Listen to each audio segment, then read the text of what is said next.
எல்லோருக்கும் வணக்கம். Welcome to Sher Khan. April 27, 2026 ப்ரீமார்க்கெட் எப்படி இருக்கும் என்பதை பற்றி பார்க்கலாம். அதற்கு முன்னால் ஒரு டிஸ்க்ளைமர், நான் செபி ரிஜிஸ்டர் அட்வைசர் கிடையாது. இந்த வீடியோ ஒரு எடுகேஷன் பதிவு மட்டும்தான். வாங்க வீடியோவுக்குள் போகலாம். ஏப்ரல் 24, 2026 அன்று நிப்டி ஸ்பாட் 23,897 முடிஞ்சிருக்கு. அதே மாதிரி நிப்டி ஃபியூச்சர் 23,935 முடிஞ்சிருக்கு. அதனால பிரீமியமாக 37 பாயிண்ட்ஸ் கிடைச்சிருக்கு.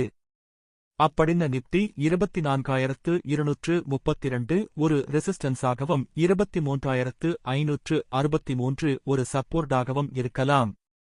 அதே நேரத்தில் நாம மே 5 இல் உள்ள ஏடிஎம் ஸ்ட்ரைக் பிரைஸான 23,850 23,900 எடுத்து செக் பண்ண போறோம். ஒருவேளை மார்க்கெட் மேலேயோ அல்லது கீழோ போனால் இந்த ஸ்ட்ரைக்ல கால் அல்லது புட் இரண்டில் ஒன்று 37 334 பாயிண்ட்ஸ் வரை தொடுவதற்கான வாய்ப்பு இருக்கிறது. Minimum stop லாஸாக 25 point